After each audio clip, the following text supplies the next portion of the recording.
arweinyddion, hosts, y noson, oedd Francis Jones sy'n gweithio i gwmni popeth Cymraeg yn siroedd y Fflint a Dimbych.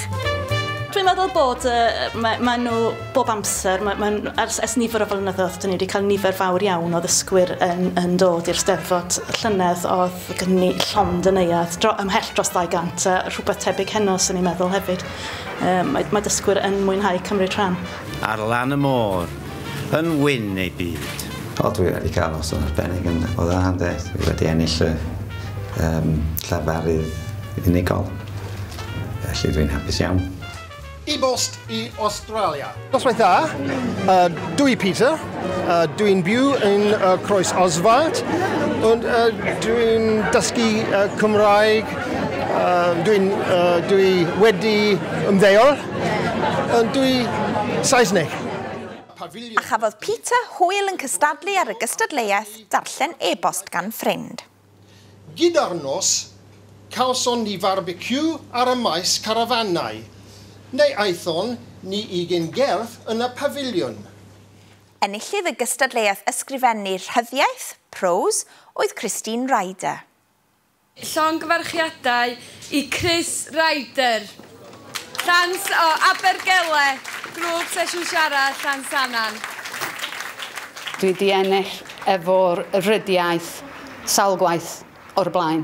Yn yr Eisteddfod y Dysgwyr, ddim yn yr Eisteddfod Genedlaethol. Eto. Dydy Eisteddfod ddim yn Eisteddfod heb seremoni y gadair. A'r enillydd eleni oedd... Mary Pike o Fodelwyddan. Mae Mary Pike yn dod o Lerpwl, Liverpool yn wreiddiol, ac roedd hi nyrs yn Llanelwy.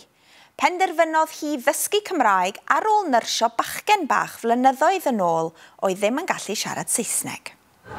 Bendigedig. Bendigedig. Noson, o ddechog. Llongyfarchiadau. So la ti holia kikia, holia cuckoo, holia kikia, holia cuckoo. Geiriau bach yn berwi yn y côl, geiriau mawr yn berwi yn y ddeg, a geiriau hir yn dod o eiriau glawr. Dwi wedi mwynhau y noson yn dda iawn. Y tro cyntaf i mi dod i'r Eisteddfod y Dysgwyr. Each time I go to one, I'm understanding a bit more, which I quite like. You know, I think, or at least I'm learning a bit more anyway. Mae'n gyfle i ni siarad yn Gymraeg, siarad efo pobl cymdeithasu, efo pobl hefyd yn dweud. Da ni'n mwynhau yr Eisteddfod, iawn, ie. Dwi'n mwynhau. Y cyntaf amser i mi. Bendigedig. Mae wedi bod yn noson llwyddiannus iawn. Nifer o ddysgwyr wedi cystadlu, 160 wedi cystadlu ar y gwaith cartre, ac o leia 6 cystadleuwr ym mhob cystadleuaeth ar y llwyfan heno, ac o'na 8 o cystadlaethau ar y llwyfan, felly noson lwyddiannus iawn.